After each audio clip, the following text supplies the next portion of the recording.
Today we begin with the world of cities.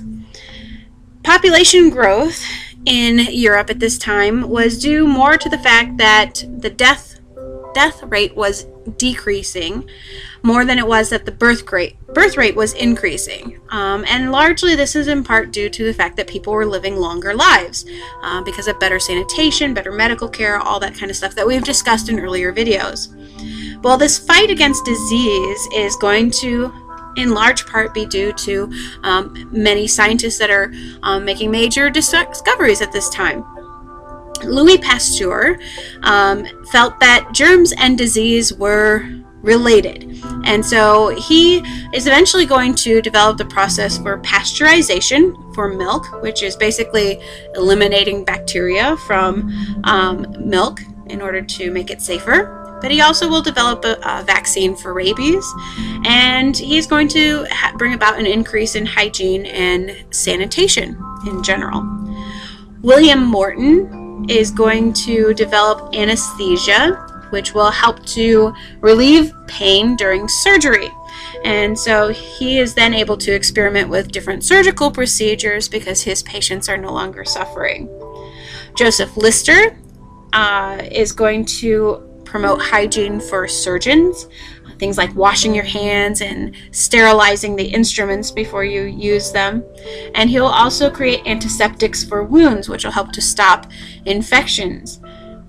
Life in the cities is also going to make some major changes. They will renovate the city layouts, making them more spacious and well planned, just so that people could be relaxed, and the underlying reason is they were hoping that there would be no unrest among especially the poorer classes. The streets will be widened and more public buildings will be built and accessible. But the rich are going to move to the outskirts of the cities, while the poor tend to crowd in the centers near the factories, near work, so that way they didn't have as far to travel. Other improvements will be made to the cities as well.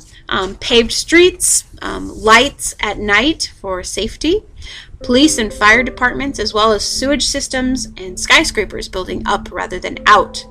But the poor, again, tended to live in the slum areas, which were crowded, had a lot of crime, a lot of alcoholism, all kinds of stuff.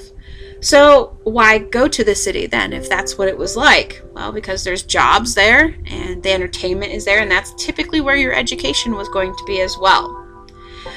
So there will be lots of different reforms in order to help with some of these problems in the cities. Child labor laws are going to be passed that factories could not employ children under the age of 10. Labor unions will be put together, which will help to limit the work hours and also help to improve safety conditions in the factories. They also will work for to get pensions for the old or for the ill. Changing attitudes and values will also happen during this Industrial Revolution time period. Two classes is what Europe was used to, having the peasants and the nobility. But instead, that's going to change to a multi-class system where you had your upper class, who were still typically your nobility, the middle class, which included your doctors and lawyers and other professionals, the lower middle class, shop owners and teachers and that kind of stuff, and then you had the workers, and then you had the lower class, which was your peasants or your poor. Now the middle class values, they're like the second class in this pyramid. The middle class values, they typically tended to have larger houses, they had nice furniture, they wanted to have artwork up because it showed that they had luxury, but they were also responsible and respectable because they were the ones who earned the money to get this. Etiquette's going to become very, very important to the middle class because, again, they're right next to the nobility, and so they want to be as like or as close to the nobility as possible. And so etiquette on like how to dress, when you should write letters, who and how you should address them, the proper way to mourn a loved one when they have passed, all kinds of stuff. Children. The attitudes about children are going to be adopted from the nobility, that children should be seen but not heard. And so very tough discipline on your children. Courtship and marriage will also change as well. Typically before this, if you were from a wealthier family, your spouse was chosen for you by your parents. But falling in love is going to become more accepted than before, and so you get more of a choice in your life partner. Wives are going to spend a lot of time at home while the husband works. However, that did not apply to the lower classes, where typically the wife also had to work in order to make ends meet. Rights for women in some countries are going to grow as women win the right to control their own property, and suffrage movements are going to become very, very vocal. Suffrage is the right to vote, and so women's suffrage is there, but oftentimes is going to be dismissed as women were weak and helpless mostly. They didn't have a mind for government, and so women are going to become more stringent on we can think as well as man and that kind of thing. Growth of education in schools is also going to take place during this time period. Public schools, there's basically a basic education for all students. They learned the 3 R's, reading, writing, and arithmetic, but they also learned punctuality, obedience, and discipline, which were all considered good work skills. High schools were typically for sons. They were not something that girls went into, and you learned Latin and Greek, history and math and all that kind of stuff. It's basically a prep for college. Universities was typically just for your middle and upper classes.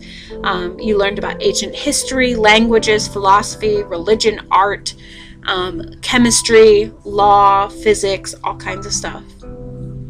Science is also going to make some major discoveries at this time. Atomic theory is going to be created, that all matter was made up of tiny particles called atoms.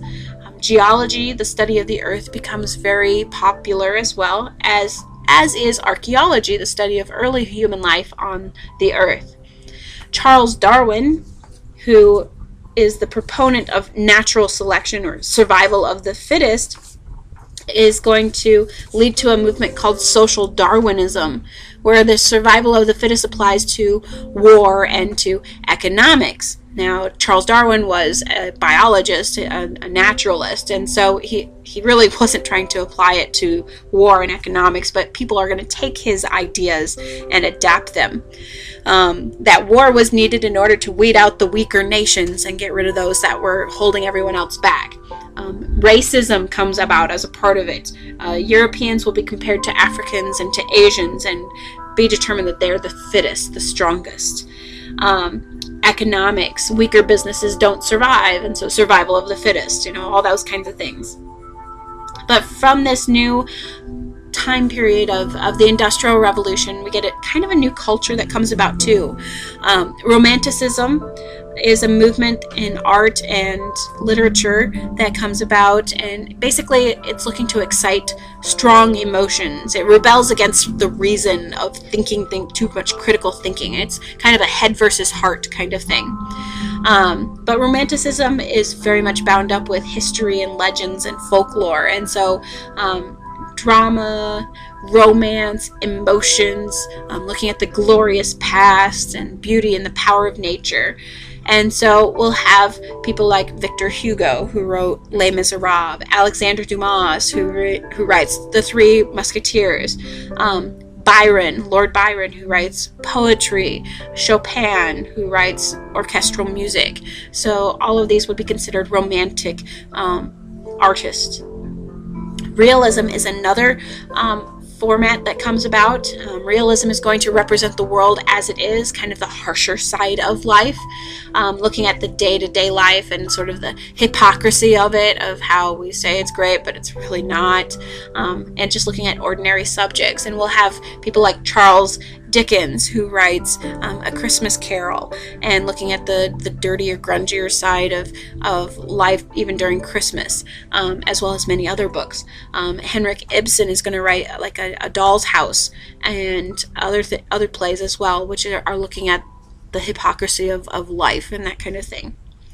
Impressionism is another movement that will come about during this time period, and basically it's to capture the impression of a scene or an object. You can't clearly see it, it's very hard to see it, but you get the impression of what it is. if you take it as a whole. And so all kinds of Impressionist artists, but Monet especially is well known for this.